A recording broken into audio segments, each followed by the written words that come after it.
The Square Ball Podcast. Hello there, welcome to The West Stand, our brand new show that comes out on a Monday and a Friday. We welcome guests from across the world of Leeds United, journalists, commentators, ex-players, plenty more. Dan Moylan with you, with Michael Normanton, and today's special guest from the Yorkshire Evening Post, Graham Smyth. Welcome, you're right. I'm very well, thanks. How are you? How dare you sit where you sat. And I'm not being mean, that's the line that you said to us. As That's literally what I said when I walked through the door. Yeah. So, thanks for coming on. We are recording hot on the heels of the first game of the season against Portsmouth. Bit much, wasn't it, that one? How did you take it, and what was said in the post-match press conference? It was over-simulation, wasn't it, in a 90-minute footballing format. But yet somehow Daniel Farke still manages to reduce everything back down to a very calm, monotone level and refuse to get angry. He said he wasn't angry.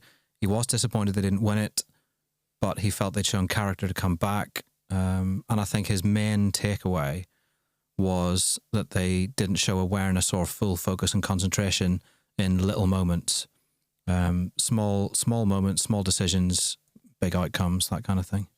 And what was your take on it then, as a game, as a spectacle? It was quite exciting. There was a lot to get your teeth into. Started well, and then went off the rails and went a bit Leedsy again.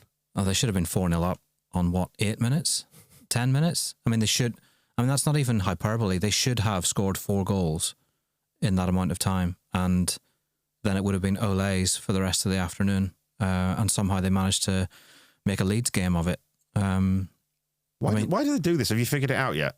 Well, I don't know what it is, but those 3 efforts against the crossbar all could have so easily gone in. I mean, Gruev's free kick was an absolute perler. And obviously the goals, the frame of the goal is just slightly too big, or bigger than the ones they've been practicing on in pre-season. But then even when the penalty goes in, you think this has been so easy for 10 minutes. Portsmouth are going to get absolutely annihilated here because they're going to have to come out. They're going to have to play. And Ruter, looked on it early on, and they'll just be too good for them. They'll cut them open. And then somehow, actually what John Mousinho said afterwards was that the goal bizarrely helped Portsmouth because they settled down and they started to try and play a football game then a little bit. And Farke talked about maybe, he didn't want to say arrogant, but he thought that they maybe underestimated situations. Maybe they thought they were going to have it too easy. I must admit, when we did score, after that tense opening where you think we're going to regret not taking one of these chances, but then when you do take the lead, I thought, this is probably run out 2 or 3-0 here. Yeah. Nice, easy sort of game, because there's not the tension of getting to half-time, still 0-0, knowing you should have been in the lead, getting to 60 minutes, thinking that we've had 4 or 5 really good chances there. Just took the lead, and as Johnny Cooper was saying the other week, when we take the lead, we win games. Yeah. Didn't know, did we? Nope. Didn't lose. No, that's true. I'd constructed a narrative in my head thinking, we've absolutely come out of the blocks here. You can tell there's a gulf in class. It's a long way to come for an away game, certainly a lunchtime one. You'll be going home with your tails between your legs after 5 minutes. This is great. This is Leeds taking the season by the scruff of the neck. And I should have learned by now, shouldn't I? I think there was a gulf in class. There was. It looked like a side closer to League One level against a side closer to bottom-end Premier League level. That's how it looked for 10 minutes. But then when you defend, as Leeds did for the first goal, I just don't know where Jayden Bogle was going. I know that they were defending a set piece so that he was probably not in his natural right-back position. But as the ball comes out, he seems to be trotting kind of centrally towards where Pascal would be or where Rodon would be. And he's nowhere near where he needs to be. And Ruter and James, I think it was, neither of them had the awareness to cover for him. So the ball just gets popped between the two of them, and Sorensen's in. And then Meslier just, doesn't save it. I think there are 2 problems with that goal, aren't there? There's the positioning in the first place, and then there's the communication that no one's screaming at someone to cover it. Yeah, who's got him? Like, somebody has to know he's there. Yeah. There was the newfangled ideas. It's something that I picked up on during the game and mentioned on the match ball, actually, was the switching of the fullbacks for a bit in the first half. That was situational for me. That was because Leeds were defending an attempted counter from their own corner. Bogle, I think, found himself moving to that side to give, maybe to play the ball back to Meslier and then maybe to give Meslier an angle. And then I did see him after I saw Firpo trot over to this side thinking, oh, well, we better have a right back then if he's going to be at left back. And Bogle did attempt to communicate after 2 or 3 minutes, shall we swap back? And Firpo was like, nah, quite like it here.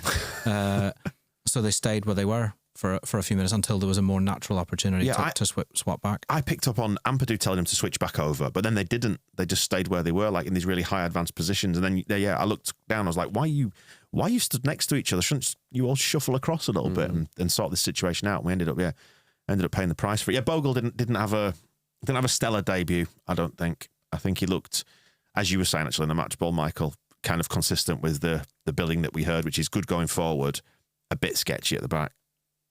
Yeah. Farke, I don't think wanted to dig him out particularly after the game, but he did mention positioning for the first goal. He didn't mention by name about positioning, but you could tell what he was talking about. And he said twice that they could have done. It was a doubtful penalty. It wasn't in my book, but he felt it was. But they could have done much, much better and had much smarter defensive behaviour. Because Bogle is essentially, he's got caught almost wrong-sided. I know he's technically goal side, but the player's running across the goal, and because Bogle's body is where it is, he's gonna drag him down because he's got his arms around him. And what was there contact? Proper contact? Well, he was on him, and for me, if the player can't run because the defender has his arms around him and then brings him to the ground, that's only ever going to be a penalty. Yeah. And he'd made a mistake in the build-up to that, and it started fouling him outside the box because he missed the header. He didn't go for the header, chose not to, which gave him the space to pick the ball up and cut inside. I think he tried to plead with the ref, didn't he, to say, I started this over there, could you not go back to that? Yeah. But he wasn't alone. And I would say Joe Rodon was well below his level today. For some reason, he couldn't. In fact, well, actually, I say for some reason, against Valencia, his passing wasn't fantastic. But today, he just wasn't on it with his passing. And then Lang got the better of him for the second goal because he gave the free kick away. He, again, got wrong-sided and had to pull him back. And then when he heads the free kick out, he heads it directly to where Lang is. I mean, if he heads it almost anywhere else, it probably goes to a Leeds player. But he's headed it directly to Lang, and then Lang's just smashed one. It's not fair, is it? He was saying that sometimes it's just not fair. Dead good goals like that. Yeah, the first one was too bad to count, and the second one was too good to count.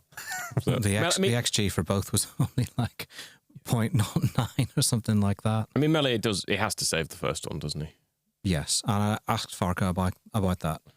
I asked him if there was maybe a feeling that Ilan concedes too many from too few shots, and I almost gave him an out by saying, is there a case that because you have the ball so much, Ilan's a spectator for a lot of the game, and then all of a sudden he's the centre of attention, and very suddenly the game is in his area and he has to do something. And Farke conceded there was maybe something in that he has been a spectator and then he has to switch on and be fully focused, but it was mostly a defence of his goalkeeper. Yeah, he's a very active part of the knocking it round at the back though as well, isn't it? It's not like he's just stood there, having a cigarette against his post or anything like that. He's very much like the 11th outfield player. Yeah, on the idea that he's too quiet, I will refer back to our Premier League season when he was quite busy, and that also wasn't going brilliantly for him. I don't know, I kind of want to like him and I want it to work, but I have my doubts, I have to say, after last season.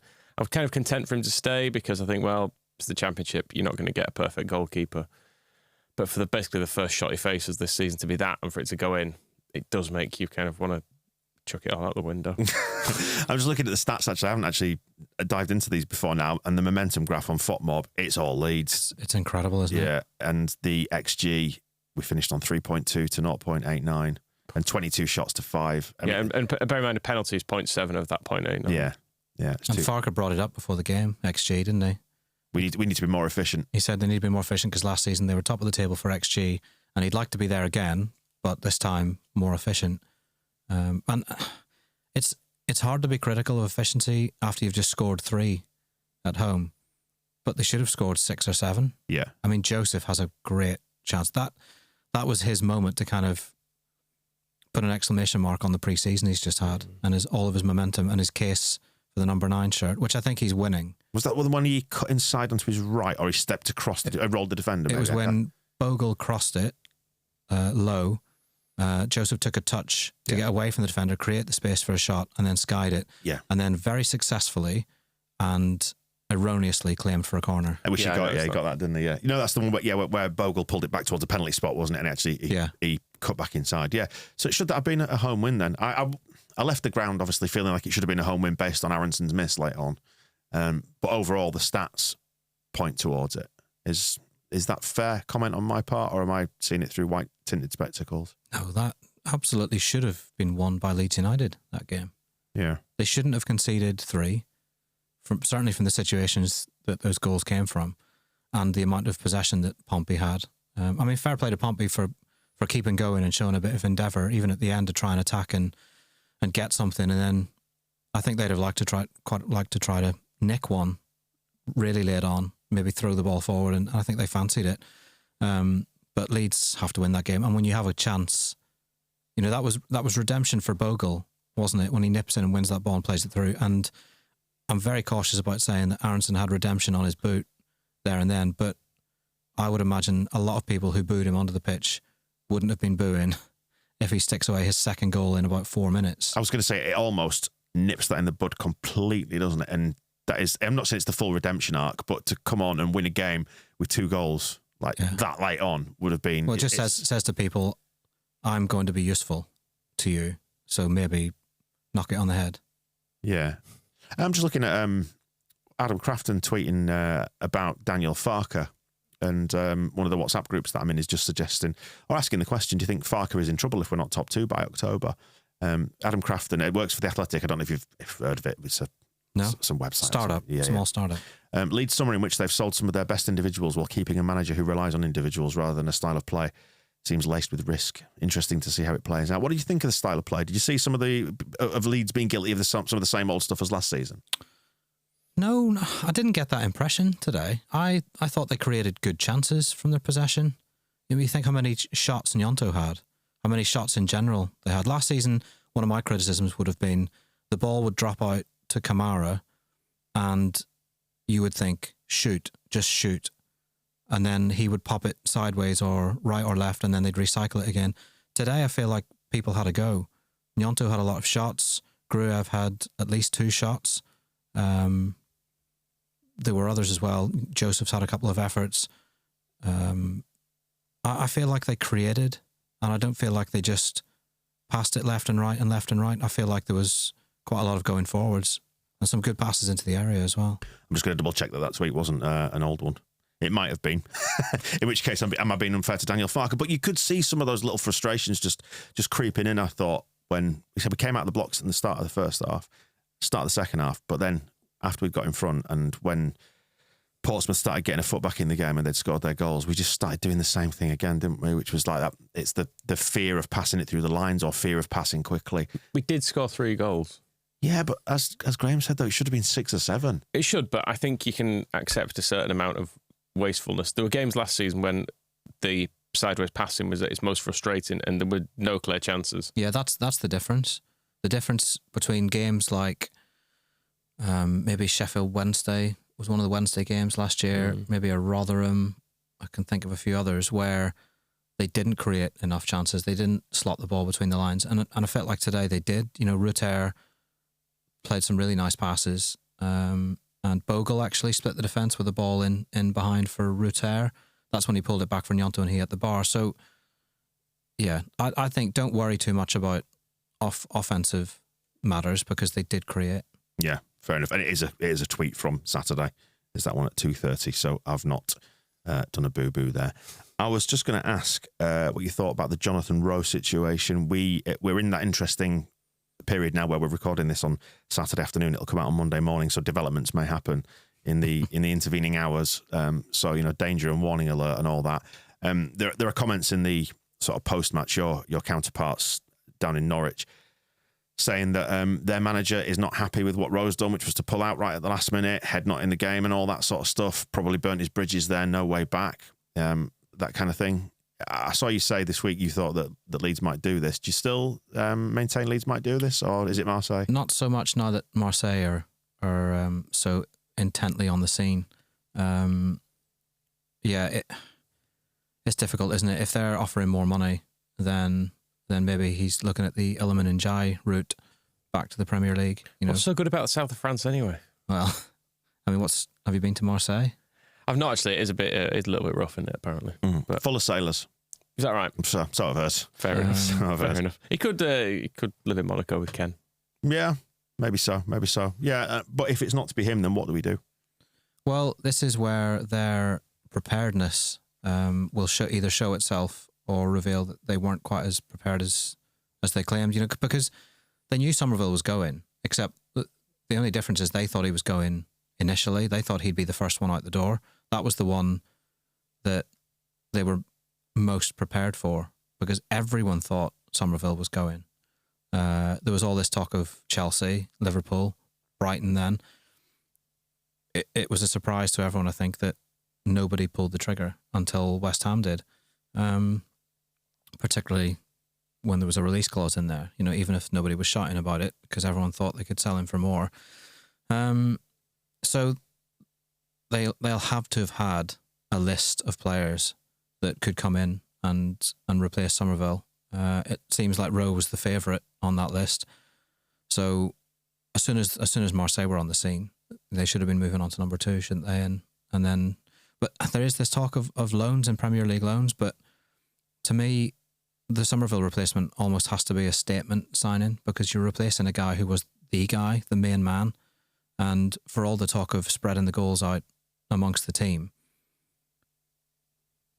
you're still replacing a guy who was the best player, officially the best player in the Championship last season. And it has to be quality. It has to be a quality signing. They still got time. There is time still to do it, but it's a very, very important one. I mean, as a fan base, we've in the past replaced Robert Snodgrass with Luke Varney. So you need that direct replacement, I suppose. Yeah, if anybody wonders, like the sort of new people on the scene from America, why we're so damaged, it's stuff like that, isn't it? Years of just selling all the good stuff and never replacing it properly and just hit and hope signings. I do think his first choice wingers, I think James and Nonto are both excellent.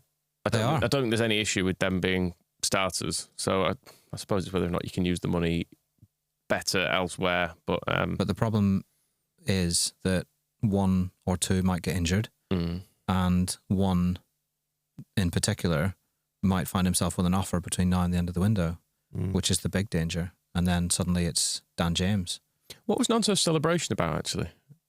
He ran towards the halfway line and seemed to do some sort of fist pumping at the West Stand. I would imagine that was probably where someone that he loves was housed. Okay, fine. I wasn't sure if it looked in that direction. I had vague memories of Neil Kilkenny running over to Ken Bates when he scored and sticking 2 fingers up at him. Albeit that was the East Stand when Ken moved over there, wasn't it? I think he was. I don't know. I've got a memory of it being in the West, but I can't remember. I mean, Pascal blew a kiss in the same direction. Okay, fine. Presumably to his loved ones. Oh, imagine Pascal blowing a kiss. And not to the director's box. I mean, wouldn't it be horrific if Pascal was blowing kisses to directors and Pascal penalties? Cozying up. He's great on pens. Yeah. Because even though we saw him take one last year, there was a kind of a collective, oh, he's going to take it, kind of went around the stadium. It's just jarring to see a centre-back on pens, isn't it? It doesn't feel... He's got a lovely, lovely left foot. Yeah, he took that very, very well. And a lovely face. Lovely everything, really. Yeah, opening day feelings then. How are you going to report it in your newsletter? Give your newsletter a plug. I think I'm going to let Joe Donoghue do the newsletter this week because I'm going on holiday. Right. But another one after Germany. Lazy. Not the first person to say that. Yeah, lazy. Not true or accurate. Germany was a lot of hard work. It's a very long trip. Long time to be away from your family when you're just accompanied by Leeds United and not even any Leeds fans. Were you allowed to tell your family where you were? Or did it have to be a secret even from them? Signing NDAs. Yeah, there was a serious risk to my marriage this summer when I said I'm going away for 10 days and I can't tell you where I'm going or who I'm going with. So the newsletter will be of a subject of from the mind of Joe Donoghue. I mean, if I know him as a little tactics nerd and someone who's fond of European football, it will be interesting. But I can't speak for the subject yet. But you're gonna have a break, well earned. He wrote up. Joe did statistical pieces on Jonathan Rowe, so presumably waste of time. Yeah, no, don't be positive now. So presumably you're going to miss the signing, aren't you? The big unveil. We've got Middlesbrough. You'll be missing Middlesbrough. Presumably, I'm missing it as well through the week. in terms of the size of the squad, there's not a lot to go at, is there? What do you do midweek? Do you freshen it up, and how much do you freshen it up? Obviously, your forwards, are you going to be your most obvious people to change, be it Pirro or Bamford or whatever? Yeah, I don't think you change the defence too much because you can't really. Could give Verber a game, I suppose, but you could, and that's probably a smart move. Or we just sell him, which is kind of. I think maybe it's just because of what happened last summer when he said he was staying and then didn't. I still can't imagine him being here at the end of the window, even though they've hinted that he is. I just think at some point they hinted he was staying last summer too. It's what I mean. There'll be an offer, and particularly because if he was starting games for us, I think it might be a slightly different matter. But being on the bench in the Championship, he's on the naughty step, isn't he? When you've got offers, I can see he's not that appealing. It's more the logic. Like, you're right. He's just had a season in the Bundesliga, the top flight in Germany, starting games, and now he's sitting on the bench in the second tier in England at a club that he didn't want to be at a year ago. I think it very unlikely that he's desperate to stay. And we'll just have to wait to see if there's an offer comes in between now and September. But it should have been better then, shouldn't he, Graham? Yeah. and I do have a strong desire to see him punished. So having him just plodding around on the bench all year, looking miserable. It's fine by me. But I do think it's probably prudent, if you think there's a chance for him to stay, throw him a bone against Middlesbrough and let him let him have a run around and suggest that he should maybe be starting. I just don't see where he gets in, because you're not taking Pascal out. I thought Pascal was good against Portsmouth, and I thought Firpo was steady as well. And Firpo, for me, adds more in terms of assists and stuff in the final third than Wober would. So, but yeah, you'd play him. You'd give Aronson a start, probably. Yeah, Rothwell maybe. Yeah, I'd definitely give Rothwell a start, because I think, if not a brand new exciting number 8 signing that they get between now and the end of the season, they have to start thinking about bedding Rothwell in, because I do think they need more cutting edge at 8 than Gruev. Although it feels like bullying to call for Gruev to come out of the team, because he's been so good and so earnest in everything he does. Like, he really does work very hard for the team. But he's just not particularly forward thinking. Did you notice a switch in that regard when Rothwell came in? You didn't really notice it. I kind of felt like I picked up on it. I don't know if I imagined it. What do you think? I think you imagined it. No, he did play that quick thinking, quick free kick that led to a chance, and I think he sees more opportunities than Gruev would in the role. But I just don't. I thought today, after the subs, the game almost fell apart a little bit structurally. And I asked Farke about that. Did you ruin it with your subs, basically? And is that how you phrased it? Don't ask him. Tell him you did ruin it. And he said it was hard to say, but it was possible that the subs coming on made it more difficult, changed the rhythm. And I didn't feel like Rothwell particularly got his teeth into it. But it's difficult though, isn't it, coming on the bench for the last 15 minutes in still a new team. But I would like to see him get a few more minutes, maybe against Middlesbrough. And there's also a little bit of, I suppose, predictability about it. It was like he just made the obvious subs to a certain extent, because I know a lot of people were upset about him switching both wingers. But given what was on the bench, given that you're trying to get back into or win a game, you're going to make attacking subs. So what do you do in terms of what you've got on your bench? Well, you take Gruev off, you put Rothwell on. We know it's going to happen at exactly 70 minutes, which you did. You put Pirro on. You take one. It just all felt What do you want him to do? Like, surprise you with the minute? Well, like 47? Go 65. Let's go wild. Rodon off, Bamford on. 48 minutes. But it all just felt a little bit obvious, I think. I did wonder if we were going to see half-time changes, because I noticed Aronson didn't come out for 5 minutes, and I thought, oh, maybe he's going for this straight away. He's going to make a change. But no, 70 minutes. Right. There can be no change. Well, there you go. Well, let's see how it plays out then with the changes, and we'll have a look at that towards the back end of the week. I say you will. I'm not here. Where are you? I'm going abroad, aren't I? Where are you off? Disneyland Paris. I want to see George. I want to see Georgie. If it's good enough for Jorginho, it's good enough for me. Cheers, Graham. Where can we find the newsletter? The YEP website at the newsletter section, the premium section of that. Nice one. Thanks for popping in, and enjoy your break. And we'll catch up again soon, yeah? Yeah. See you soon. The Square Ball Podcast.